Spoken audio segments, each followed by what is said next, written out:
La primera consulta, bueno, obviamente ha estado trabajando en el desarrollo de su espacio político. Quería preguntarle cómo se viene llevando a cabo esto. Hubo una presentación formal, cómo se viene desarrollando lo que es la territorialización, es decir, cómo se va desarrollando en diferentes distritos del interior, partiendo de Villa María, este trabajo político. Bueno, nosotros venimos trabajando desde hace mucho tiempo con un eje en los municipios del interior, a partir del trabajo que no solo yo en lo personal he hecho en obras públicas, sino del recorrido de un conjunto de intendentes que, proviniendo de distintos sectores políticos, del vecinalismo, del radicalismo, del justicialismo, tenemos una vocación de construir la unidad en la diversidad y tenemos una vocación de construir y de ser protagonistas de la Córdoba que viene, no en contra de nadie, pero sí sintiendo que tenemos la responsabilidad de ser la voz del interior de Córdoba. Y, y en ese campo tenemos reuniones, trabajos permanentes, actividades conjuntas, nos ayudamos mutuamente en los proyectos, en las acciones, y hemos comenzado en el día de ayer, en el departamento Marco Juárez, una etapa de encuentro, de diálogo entre militantes, intendentes, dirigentes, concejales, vecinos, para darnos un espacio para hablar, porque en los últimos tiempos la política está más ganada por el silencio que por la palabra, y nosotros creemos muy importante que se generen espacios para hablar, y hablar sin condicionamientos, y hablar no solo de lo que se ha hecho en Córdoba en estos últimos 25 años, sino fundamentalmente de lo que se quiere hacer en Córdoba en los próximos 25 años. Tratar de asumir la agenda de la gente más que la agenda de los dirigentes y tratar de superar las antinomias, las grietas, las diferencias, las posiciones radicalizadas, porque en los gobiernos locales, en los municipios, cuando nos sentamos a trabajar, encontramos muchas más coincidencias que diferencias y lo vamos a seguir haciendo en los próximos días en el norte de Córdoba, después en la zona sur de Córdoba, en el departamento Unión, en Tras la Sierra, en el departamento Río Primero y San Justo, en el departamento Colón. Vamos a trabajar activamente en todo el territorio para lograr el objetivo que nos une, que es evidenciar el trabajo hecho en todo este tiempo y construir una palabra, una propuesta, una acción que nos permita dialogar con otros sectores o presentarla directamente a la población cordobesa en el ejercicio democrático. Claro, yo pensaba que en esta tarea que usted me comentaba, que me está contando, que se viene desarrollando, ya tiene definido cuál va a ser el rol que va a jugar electoralmente en el 2023. Lo ha hablado con su equipo, lo ha hablado con la gente que lo acompaña. ¿Va a ser candidato y si va a haber algún tipo de acercamiento con el otro sector, entre comillas, peronista, que es el de Martín Yarlora? Bueno, se lo apuntaba por el hecho de que usted no establecía o no apuntaba sus cañones contra el que hoy es el candidato de Hacemos por Córdoba. Hay un tipo de línea de acercamiento, hay dirigentes que comparten, aunque sea algunas líneas con respecto al espacio que usted está comenzando a desarrollar. En primer lugar, nosotros creemos fuertemente en los proyectos colectivos más que en los proyectos personales, y creemos también que es del debate de ideas y de acciones que debe surgir primero qué es lo que se quiere hacer y después, en todo caso, quiénes son los hombres y mujeres que con mayor capacidad pueden llevar adelante esas acciones hacia adelante. No creemos que las candidaturas tengan que surgir ni de una mesa de café, ni de una operación mediática, y mucho menos de una encuesta que puede tener dudosa legitimidad. Y en ese sentido, ¿cuál es el rol que nos va a tocar cumplir a cada uno? Lo vamos a definir colectivamente. Lo que yo puedo decir es que me he preparado durante todo este tiempo. Soy un dirigente que ha arrancado de abajo, que nunca nadie me regaló nada, ni tuve padrinos en ese sentido, que me tocó cumplir tareas de las más nobles, que es que tus vecinos te elijan para gobernar tu ciudad, ser concejal, intendente. Me tocó ser rector de la Universidad Nacional de Villa María y llevar adelante una acción muy importante de crecimiento y desarrollo de la universidad.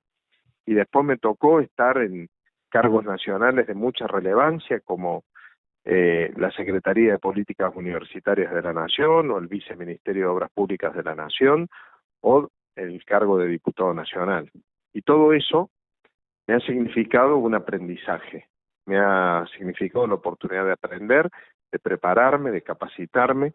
Hoy la política requiere muy poca improvisación y cada vez mayor profesionalismo en la tarea, porque de los errores de la improvisación los termina pagando la gente. Entonces, el rol lo va a decidir el conjunto. Yo sí siento que me he preparado y si me toca representar esta propuesta, llevando adelante la posibilidad de gobernar Córdoba, estoy dispuesto, tengo no solo las ganas, el entusiasmo y la decisión política de poder llevar adelante esa tarea. Pero vuelvo a decirte, esto es una construcción y es un diálogo que deberá llevarse adelante en torno a otros sectores del justicialismo y puntualmente, como me preguntabas, con relación a Martín Yarlora. Sí. Y yo en lo personal me considero amigo de Martín Yarlora. Lo conozco desde antes que fue intendente y hemos trabajado conjuntamente y lo hemos hecho muy bien. Y yo en lo personal estoy contento del presente que tiene la ciudad de Córdoba, que ha vuelto a recuperar una visión progresista y una visión de desarrollo. Pero creo firmemente también que los roles y las tareas no generan posiciones superiores sobre otros y que tenemos que darnos un ámbito de debate muy profundo sobre la Córdoba que se quiere hacia adelante. Y el peronismo hasta ahora, o el justicialismo hasta ahora, oficial en Córdoba, no ha dado ese debate. No convoca, silencia, prefiere bajar línea más que animar espacios y lugares de debate y de reflexión, y con ese contexto que ojalá se revierta, porque nosotros somos profundamente democráticos y creemos que hay que construir una mayoría democrática. Si esa realidad no se da, si no hay espacio a la diversidad, si no hay espacio a quizás poder participar de un proceso electoral interno, si esas realidades no se dan, y bueno, nosotros presentaremos una propuesta con legitimidad, con mucho trabajo, con mucho esfuerzo, pero que represente el sentir del interior de Córdoba en el futuro de los cordobeses. La tercera consulta, intendente, tiene que ver con cómo está mirando la gestión de Juan Schiaretti. Usted es una persona que luego de su rol nacional volvió al lugar del lugar que los cogieron los vecinos para ser intendente. ¿Cómo está viendo la gestión de Juan Schiaretti? Algunos hablan muchas veces que las terceras gestiones nunca son buenas, algún desgaste, los problemas que ha tenido con respecto al tema de lo sanitario, hablando de neonatal, entre otros temas, el tema seguridad, el rearmado del gabinete. ¿Cómo está evaluando hoy la gestión de Juan Schiaretti y sobre todo cómo lo está captando usted como intendente en la relación con los gobiernos locales, ¿no? Bueno, primero que es indudable que Juan Schiaretti es uno de los grandes dirigentes que ha dado el peronismo en toda su historia. Y además es un gran gobernador que no es casualidad, tiene el honor de que los cordobeses lo elijan 3 veces para llevar adelante el destino de esta provincia. Y esto lo puedo decir con mayor cercanía o con menor cercanía del gobernador. Me tocó trabajar con él en muchas cosas a partir de la realidad de mi ciudad, y cuando ese trabajo se daba en un diálogo fecundo, trabajando por cada pueblo y ciudad del interior, realmente los cordobeses respondieron contundentemente con un apoyo que casi ningún otro gobernador había tenido en toda su historia. Hoy, sin implicar que estamos en un contexto difícil, en un contexto problemático, logro advertir más que en el gobernador logro advertir que quizás la gestión actual del gobierno provincial puede tener dificultades en abordar problemas estructurales que superan a la propia provincia, pero que son complejos, y hablo en la temática de salud, en la temática de la seguridad, en la temática educativa, cuestiones que tienen que ver con la generación del trabajo, con la disminución de la pobreza, y por supuesto que las causas son múltiples y no todas son posibles de imputar a nadie en particular, son más bien transversales y son el resultado del trabajo de muchos. Pero en eso sí, como intendente, advierto que este último tramo de gobierno provincial ha tenido, a diferencia del anterior, un diálogo mucho más escaso con los intendentes. Ha habido muchísimos menos programas para fortalecer y acompañar a los intendentes, fundamentalmente de las comunidades pequeñas, Claro. Que quizás no tienen las mismas posibilidades que tiene Villa María, Río Cuarto, San Francisco, Río Tercero. Digo, a veces las comunidades pequeñas, que son muchas en Córdoba, necesitan de una mano del gobierno provincial que les permita tener la misma garantía de salud, de educación, de desarrollo, y eso no lo he advertido como en otras oportunidades. Yo no sé cuáles son las causas de un diálogo mucho más enflaquecido, mucho más frágil con los gobiernos locales que el que se tuvo en su momento. Y esto no lo digo yo, hablo con los intendentes de todos los espacios políticos todos los días y advierto que es el sentir mayoritario de muchos. Ojalá quede tiempo, porque yo estoy convencido que cuanto más se trabaja unidos, los gobiernos locales, el gobierno provincial y el gobierno nacional, y tratamos de superar esas barreras, grietas, diferencias, la gente le pasa mucho mejor, porque los resultados son mucho más efectivos y porque cuando todos tiramos para el mismo lado, los resultados llegan con mucha mayor seguridad. Quería hacer una bajada a lo que tiene que ver con lo local. Mucha de la gente de Oliva recuerda que cuando cumplía su rol dentro del Ministerio de Desarrollo Territorial y Hábitat,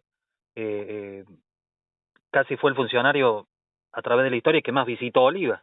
Siendo funcionario nacional, tuvo un contacto con la gente del Museo Nacional de Malvinas, con lo que tiene que ver con el área que en su momento comandaba la licenciada Paula Peralta, trabajando en muchas líneas, ayudando a muchas gestiones que hacía un gobierno diametralmente en las antípodas ideológicas, como era un gobierno radical aquí en la ciudad de Oliva.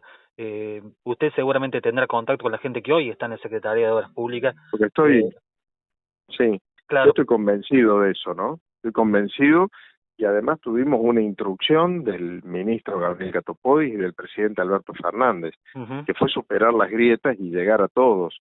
Y esto me permitió llegar a Oliva, poder impulsar la construcción del pavimento después de mucho tiempo, la construcción de la obra de cloacas que también durante tanto tiempo había esperado y que el macrismo quería cobrarle a los vecinos de Oliva, y que pudimos transformarlo en una plataforma de subsidio, poder ir a la repavimentación de la Ruta 9 Vieja, que termina siendo el corredor central de la localidad de Oliva, poder trabajar con ese museo maravilloso que tiene Oliva, en la incorporación de elementos que permitan recuperar su estética, su entorno de ese parque central, poder concretar el traspaso en propiedad del inmueble para que allí funcione definitivamente el Museo Nacional de Oliva, y estar trabajando en otros proyectos que esperamos poder concretar y firmar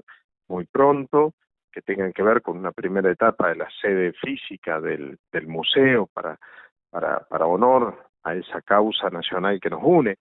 Y esto lo pudimos hacer en diálogo con el gobierno municipal, que como vos decías, no respondía al color ideológico, al sector ideológico, pero nada de eso fue un impedimento.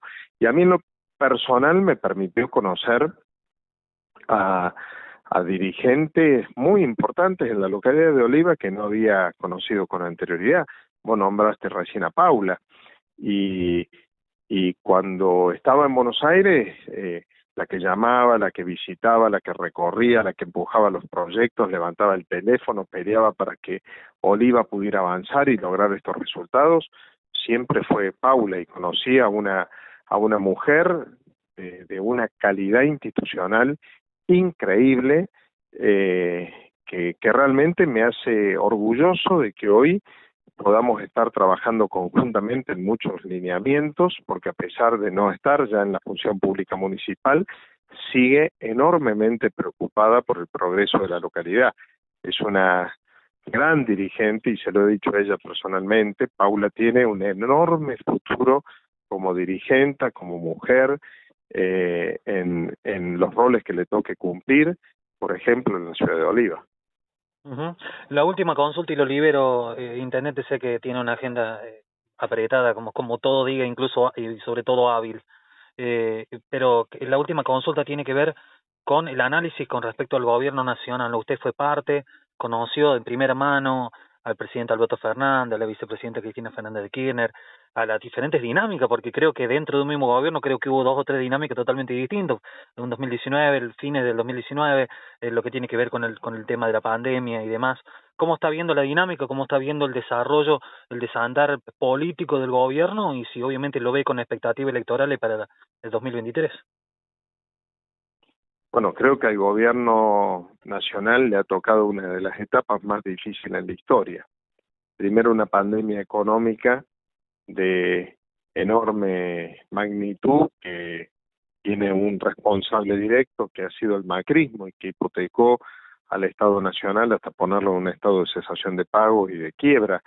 Sobre eso, una pandemia que no tiene antecedente, que paralizó el mundo durante 2 años, y después una guerra que se genera en un proceso de, de derrumbe en la producción de alimentos en el mundo y introduce una crisis energética que no tiene antecedentes. Sobre esa realidad, el gobierno ha tenido que tener todos los artilugios posibles para hacer que la economía volviera a crecer, que las industrias volvieran a abrirse, que la desocupación comenzara a descender, que la pobreza tratara de no seguir una curva ascendente, que las universidades volvieran a tener financiamiento, que la obra pública volviera a tener un sentido federal, que la vivienda no fuera un negocio inmobiliario para los bancos y fuera un derecho para los vecinos.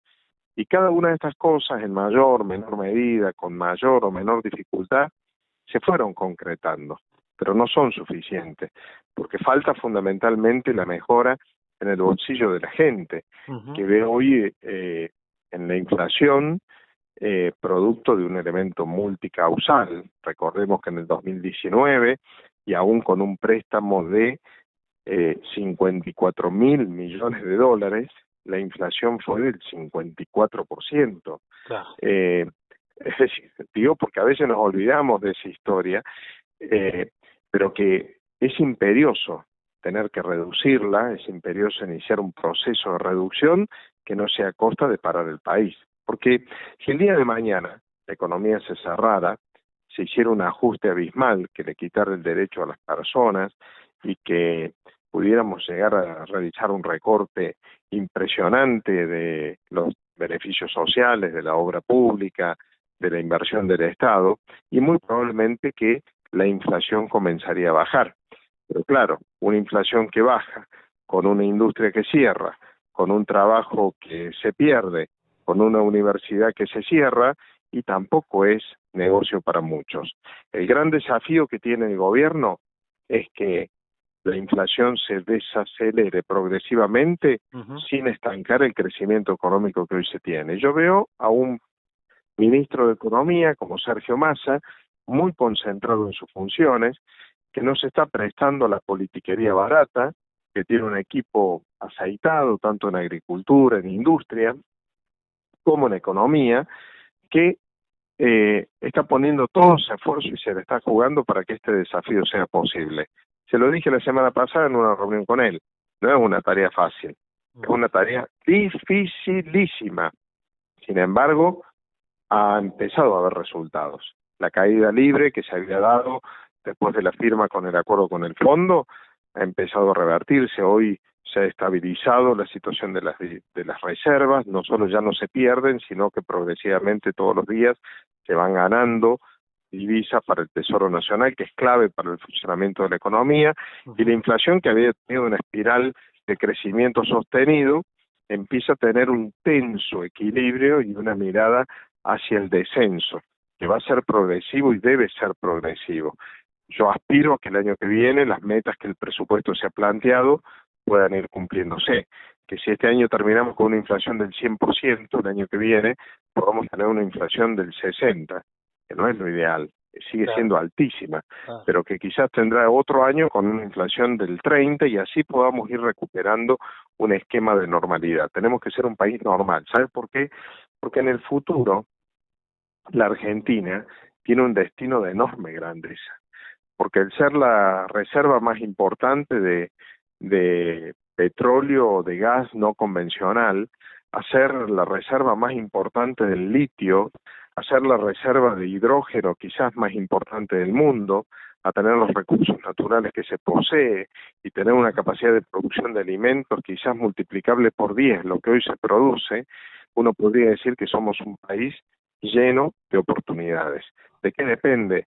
Y depende de nosotros. Depende de nosotros, depende que la agenda de los políticos deje ser el fracaso del otro. Cuando el éxito de un político consiste en el fracaso del otro, algo no funciona bien. Esto en otros países se sanciona con el voto. Acá no, acá se premia el que más pega, se premia el que más palos en la rueda pone, se premia el que abona las diferencias, las grietas, cuanto más son profundas, más califican. Y eso a la larga le termina haciendo mucho mal a la gente y mucho mal al desarrollo nacional. Sin embargo, tenemos que tener una mirada de expectativa y esperanza, y yo creo que todas las coaliciones políticas hoy se encuentran en una situación de que ninguna está logrando, ni la oposición, ni el oficialismo, ni este invento que puede ser Milei, ninguna está logrando conformar una adopción mayoritaria. Hay muchos que no sienten todavía cuál es el camino para lo que viene en la Argentina, y creo que este es el desafío que tienen todos. Nosotros como gobierno, como oficialismo, pero también lo tiene la oposición. Ojalá que la Argentina encauce este rumbo, porque va a ser en términos de negocio, un buen negocio para los argentinos, aunque sea un mal negocio para los políticos.